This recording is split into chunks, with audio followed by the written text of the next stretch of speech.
Welcome back to another How to Succeed podcast. This is How to Succeed at Sharing Power with Wendy Wallbridge from Spiral Up. You can find her at spiralup.com. The show is brought to you by Sandler. You can find us at sandler.com. We both made it very tough for you this week on the website. Sandler is the worldwide leader in sales, management, and customer service training, over 200 locations and an enterprise team. If you need help at all with business development, reach out to us at sandler.com. Wendy at Spiral Up is going to be talking about sharing power today, which is an interesting topic. I think we can look at it in several ways. People do not like to share. Managers that don't like to share end up collecting problems instead of sharing power. Salespeople that don't take power or give away theirs can cause trouble. And then, of course, employees and leadership and moving up in your career. All great things to talk about. Wendy, welcome to the show. How are you doing? Thank you. I'm doing great. Thank you so much for having me. So tell me your take on sharing power. Why is this a hot topic these days? And what are we really diving into here this morning? So there isn't really a war between the sexes, and the thing about the term sharing power immediately gut level, like, I don't want to share, you know. But really what's happening is when you look at the numbers and you look at the metrics, everything that men care about, from their health, their relationships, their families, their productivity, get better when there's a when there's gender equity, when there's sharing of, when there's women in the leadership roles as well. So it looks from the outside like they might have to give something up, but it's not a zero-sum game. Yeah, I think that's interesting when we think about these topics here, that we can look at it in so many different ways. So let's start with executive leadership here today, right? Traditionally, sales leadership has been very male heavy. The sales profession was for a long time. And I think those things just sort of haven't trickled down or trickled up all the way, or spiraled up for you. There you go. So that we have a lot more women in sales now, and more in maybe sales management, but not the executive leadership. And I think you Right. brought up an interesting point there, which is those jobs and higher end roles, and especially higher paid positions and stuff, aren't necessarily handed out. But when we do that, we get better results. So I guess my first question to you is just in our attitude bucket. What are the misconceptions that people need to be aware of with where we are currently in 2024? And what are some of the ideal beliefs and attitudes that we need to have our companies and our people performing at their best? Yeah, there was a lot in that question. Let me just say, Mhm. there was a lot that you said that I was thinking of all 10 different answers. But the first thing I want to point out is that we're really at like a cultural flashpoint right now in our culture, in terms of the rise of the need for feminine values. I'm going to say feminine, not meaning women particularly, more of like equality, and the rise of women in the workforce. You know, I think it was last summer they dubbed the Summer of Women, because just in that summer, between Taylor and Beyonce, they generated $10 billion for the U.S. economy. And it wasn't just a fluke. It really is the signs of a seismic shift that's happening, because there's more women in the workforce than ever before. There's 77% of working women between the ages of 25 and 54 that are now in the workforce. Women who start more businesses than their counterparts. They earn as much or more as their husbands if they're in a heterosexual marriage. Among solo households, they own more homes. Women are gaining more economic power.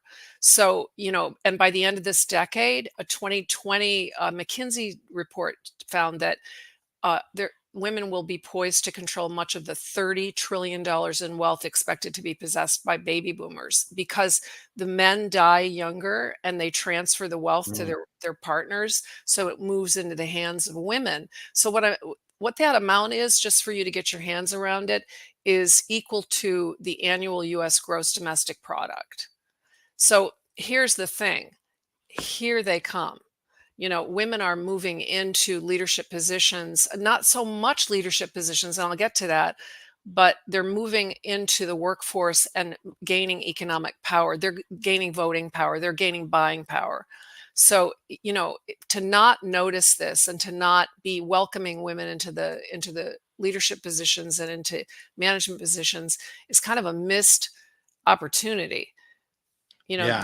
th- that's just a background of what I'd say about it. Yeah, there is a lot to unpack there. And I think the interesting attitudes around this, I think, should be around the attitudes of abundance. Like you mentioned, a ginormous sums of money. But we wrote a book called The Unapologetic Saleswoman for helping, salespeople and saleswomen feel like they're comfortable in this position. We've had to do a lot of work in our society around STEM and other, professions and stuff too. Sure. But I think it is great that we're seeing that change happen. And Sandler was Mm. voted best franchise for women for all of the different franchise opportunities Wow, that is by really Franchise impressive. Business Review, because there is unlimited potential in sales. And if you can have those conversations, if you can build your own book of business, you can write your own ticket here in sales, which Absolutely. is There's money to be really made powerful. and success to be had. I wanna say in terms of attitude, specifically the attitude is a growth mindset. So when you think Yeah. about, I'm sure you're familiar, but that's really what the spiral represents in the book, is like every experience that comes to you, if you take it as something that you can grow from and move to the next level, you've got the game. You've got the game for sales. Sales is male dominated, and why is that? Well, it's a competitive, uh, it's intense. Um, it's I just think there's more men in it, right? There's been sort of like you mentioned the masculine, traditionally masculine values of like hustle and grind and those athletic competitions or war metaphors and Yeah. and Mm. we have been moving away from that for a long time, like over 50 years here. Yes. But there's also this interesting thing that I'd love to share with you. Some of the stats we've learned on a partner of ours called Octus IQ have looked at the skills of sales women leaders and the skills of men. And it turns out that women who do make it to sales leadership are better at the skills required for that job because they Oh feel my gosh. prove themselves. And this You're is hit where you're hit I yeah, wanted you to you ask this attitude one here, is because I think there is like some misconceptions or myths around yes. what is actually needed in these jobs Yeah. and what is expected or stereotyped for what is needed. Well, I'm glad you're changing the conversation around it, and I think more of that, get your news out there because women need to be invited in more. But what I think you're also pointing at is this bigger thing that's happening, in our culture as a whole.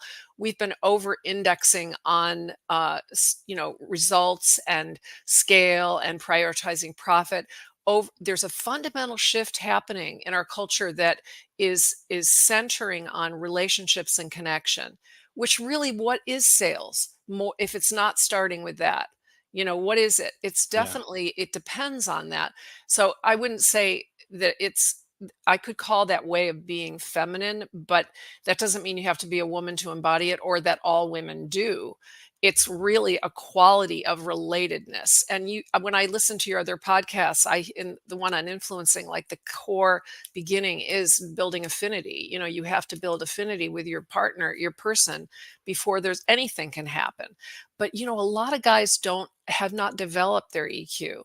And Yeah. recently I listened to a podcast with Ashton Kutcher, and it was surprising that he said, they were asking him about AI and also investments and stuff, and they said he said in the face of it, he was saying, how can people regrasp their agency?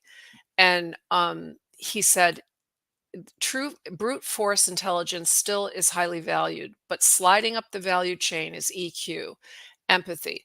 People who are playing with the most emotional intelligence, we will pivot toward that being the most prevailing strategy. So I it's a totally big agree with deal. that. I think for several reasons. One is with AI and robots, we're automating things that are brute force tasks that are dangerous, that are easily mapped and planned out and scheduled, that require like a lot of direct effort. And we're leaving the jobs that are creative, intuitive, empathetic, because AI is not great at that yet. We'll throw that in there yet, um, but I think also sales has been changing for a long time too. That it used to be about overcoming objections, making the calls, breaking through the nose and stuff like that. And over time, it's now about building consensus on long buying teams, or Wow. understanding the buyer's challenges and listening more than talking, and stuff Yeah. that, again, Sandler's been working on for 50 years. But now it's really come to the point, like, I think especially post pandemic, where we can all jump on a Zoom call. It's not about getting to that one executive leader owner. It's about how do you relate, listen, and build relationships with a community of people, even in Yeah. individual sales. So that's really Yes, I interesting. love Is that it it's correct? moving that way. The problem is embedded in the way we think, there's a lot of bias that still exists. And Yeah. everybody has it. And if you think you don't have it, you probably have it worse than others, honestly.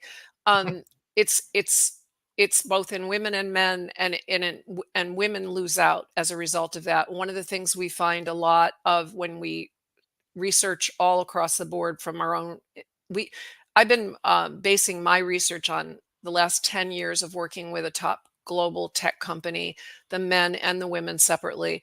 And one of the things we find is that women are interrupted. So we call it, they're dismissed, they're excluded, and they have to prove themselves over and over again. That's not only because so it's guys aren't bad. It's there's a different style that's been behaviorally trained into women and men, that Yeah. causes some of this.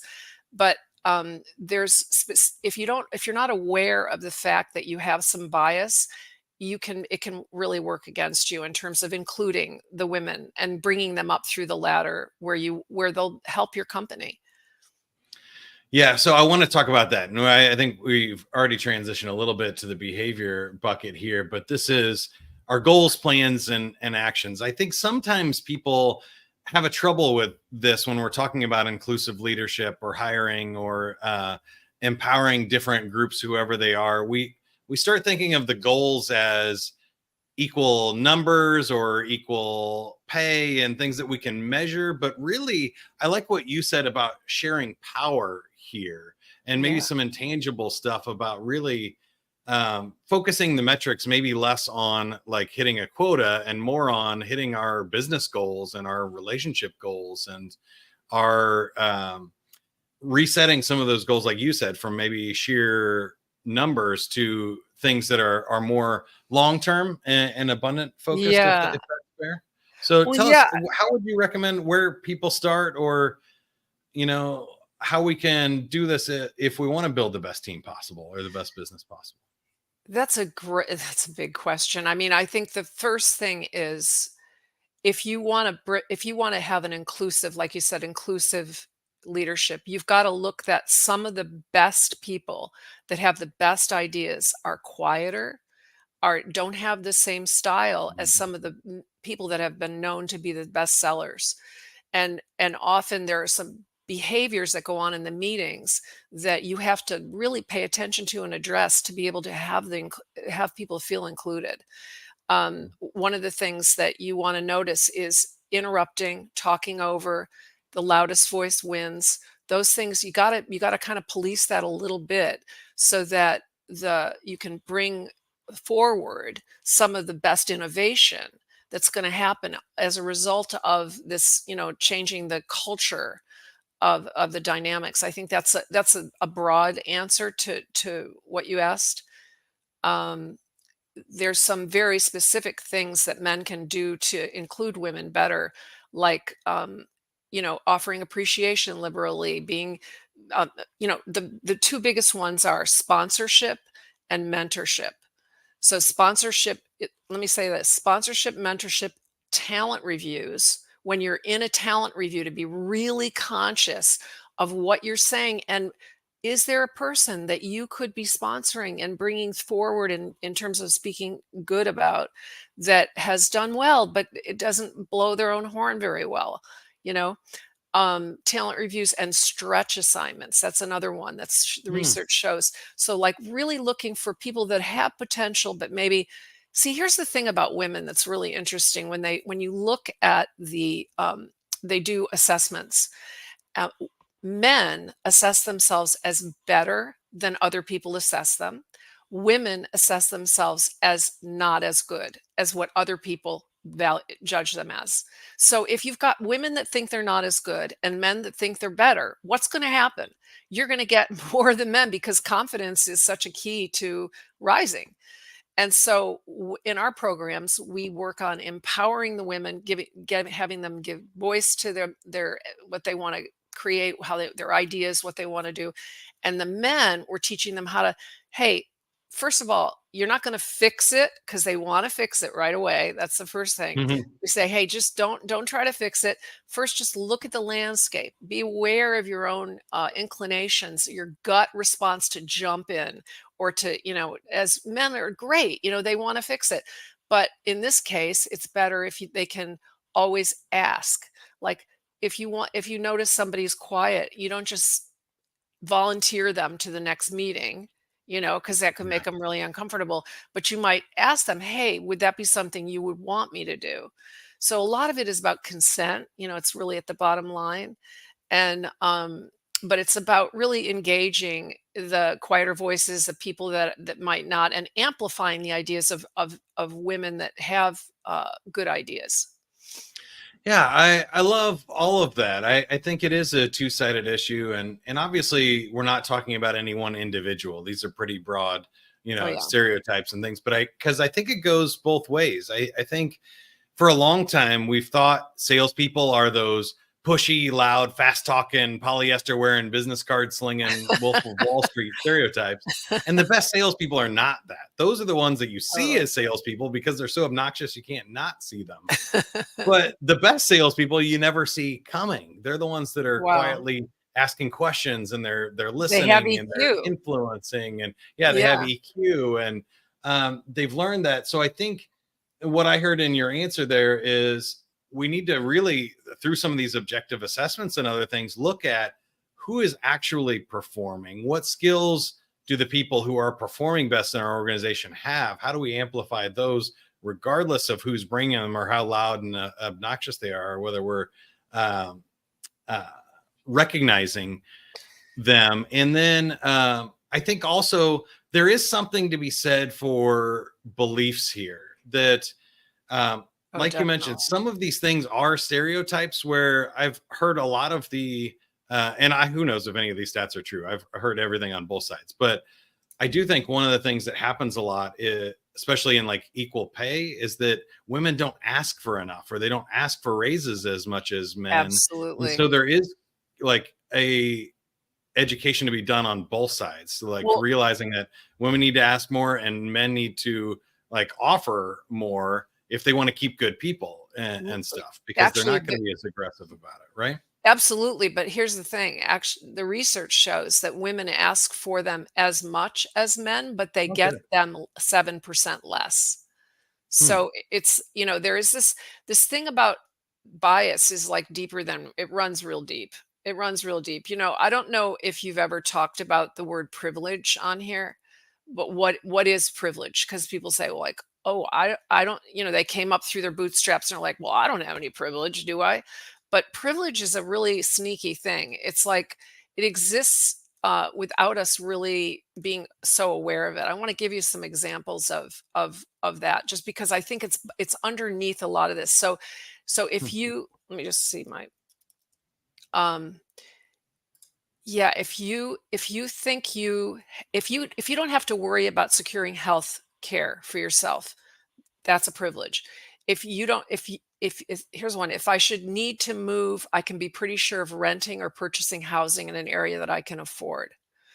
I Yeah. don't think about my safety when I walk to my car or a parking garage or at night.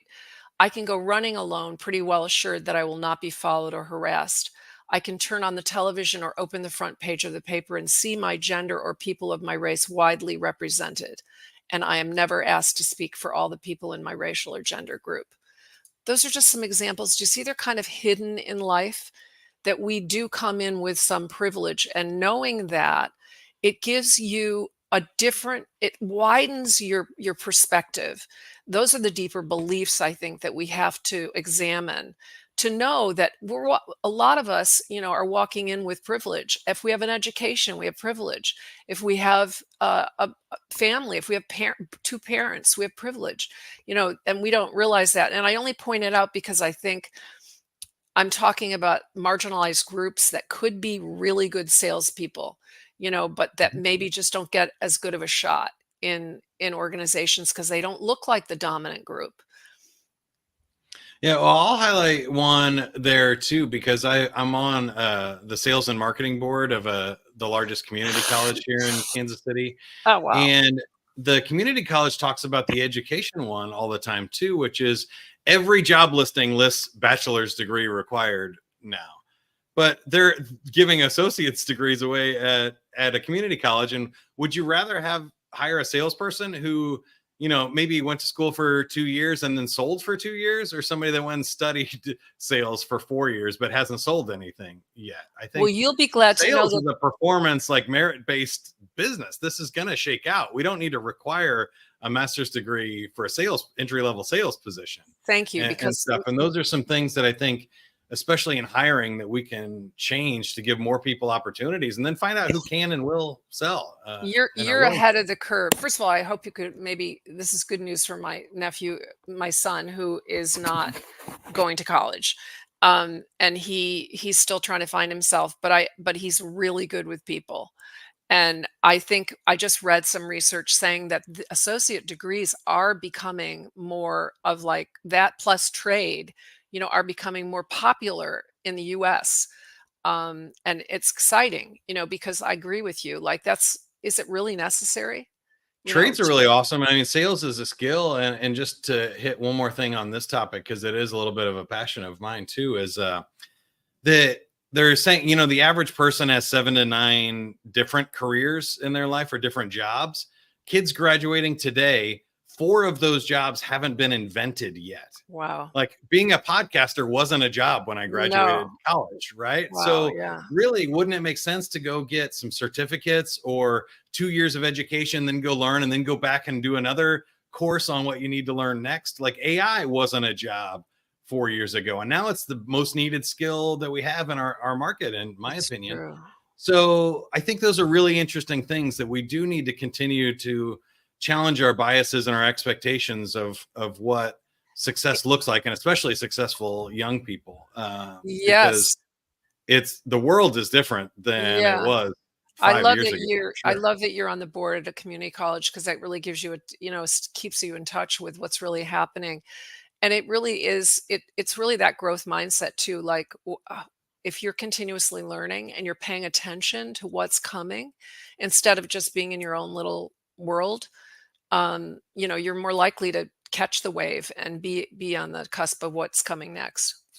So I have one more question for you here about Spiral Up, and you hinted to it earlier, but how can people spiral up in their own career, even if people aren't giving them the opportunities? If they're not sharing power, what would you recommend That's people do? so good. Well, my book is really, the whole book is based on the 5 co-creative powers that anybody can use, that are inherent to each of us, that we often just sort of lay dormant and don't realize we use them unconsciously. And what they are is energy, which is like the vibe that you get from me, the way you leave people, the impression that you leave. It's so important to be intentional about it, instead of being like haphazard, or, "Oh, I'm in a bad mood," or whatever is there for you in the moment. Mind is the second one. I say, where attention goes, energy flows. Your focus is everything. Like, where you're putting your focus, what you're watching on your phone, what you're ingesting, and what you're Mhm. spending time worrying about, that's on the altar of your life. So what are you going to be focusing on? Because that's everything. That's your sort of your commodity. And then feelings, feelings are given a bad rep in business, but really feelings can be so important if you become more emotionally literate. For guys especially, Brene Brown asked like 20,000 people what feelings can they name, and they said happy, sad, and pissed off. 3. And there's a lot more than that. And just why do you need to know that? Because if you know feelings, then you can have EQ. You have to be able, if you don't know your feelings, you don't know what someone else is feeling. You can't get in their shoes. You can't build relationship. So feelings really important. And there's, tons of stuff in there on that. Speech. That's a good one for women because learning how to Mm, bring your voice into the room, especially when there's an unpopular idea or something where the rest of the people don't really agree. How do you do that? How do you articulate your value? How do you say no? How do you say yes? How do you really negotiate? All those things to give voice to yourself. And then the last one is action, which we've been talking about. There's many behaviors that can take, but I would say this: do the thing you're scared of. That's the one that calls to you, that whispers to you, but also you're a little scared of. And yeah. I've done that in my own life. I'm doing it right now with certain things, and it's really exciting, but it's scary, but it's also the only way to live. You want to be riveted in life. You want to be riveted, not all the time, but sometimes you want to be riveted. Yeah. I I call that moving back and forth between order and chaos. You need some safety, you need some order, you need some time to rest, and you also need some chaos. You need some uncomfortableness. You need to get outside your comfort zone and wake things up. Otherwise, you're just going to be bored. You can sit in your, Too safe many. place watching your safe shows and not do anything, and your life will fly by, and Yeah, it goes fast. and you'll get depressed because if Mhm. anybody's listening to this and they feel a little like not good, not happy, it's not like being happy all the time, but to have some excitement in your life, you have to challenge yourself. Yeah, Everybody love it. knows that. Yeah. I think that's a great place to start wrapping up. But before we go, I want to get to know you better and ask you a few questions here. So, at this point in your career, how do you define success for yourself? You know, I just was doing backup vocals in a Bob Seger tribute band. That's awesome. I love it. I'm not doing it right now, but I was doing it. I'm really getting into music because to me, it's about what's the next thing that's calling to you.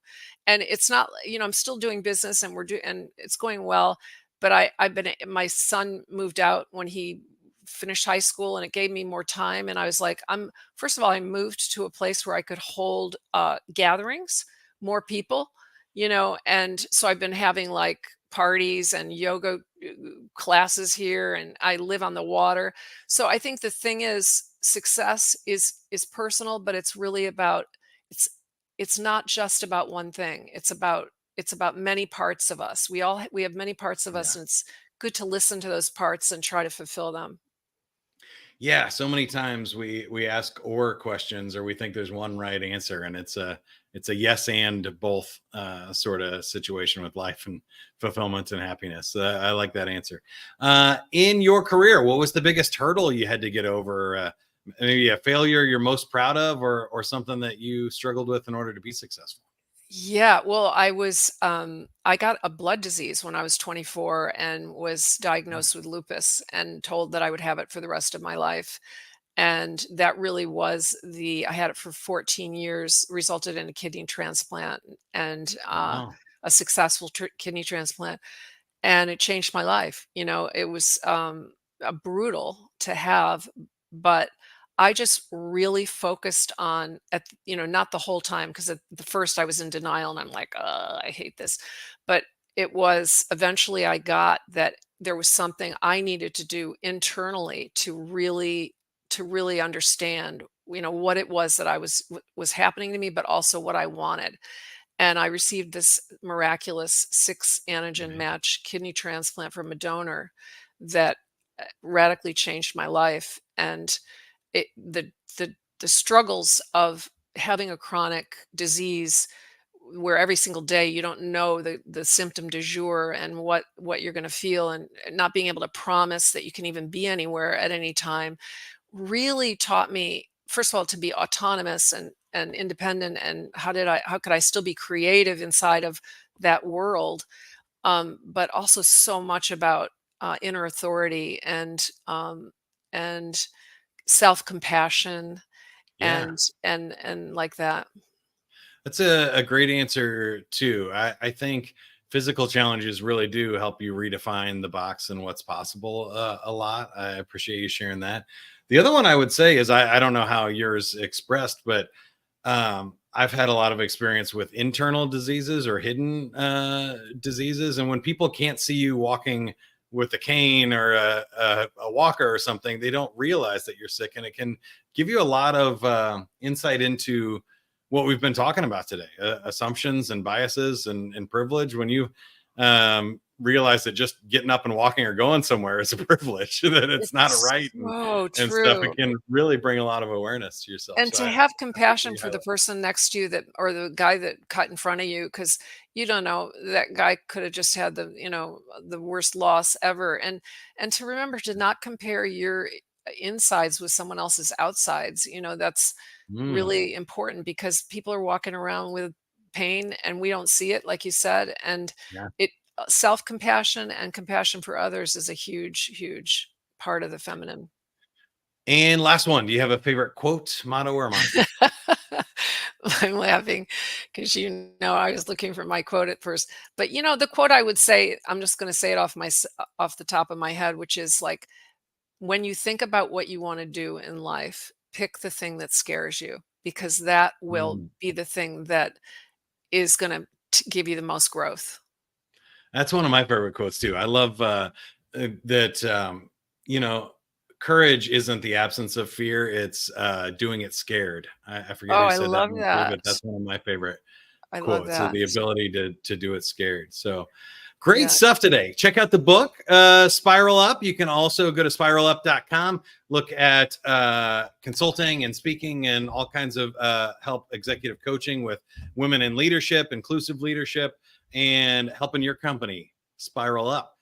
With Wendy Wallbridge. Thanks for being on the show. Anything else we can do to help you or you can do to help us?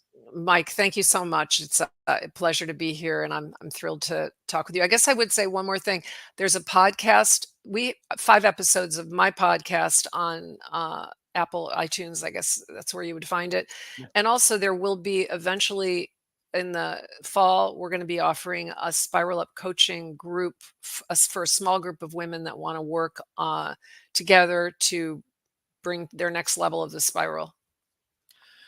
Thank you so much for being on the show. And thank you for listening. If you enjoyed the episode, here it is.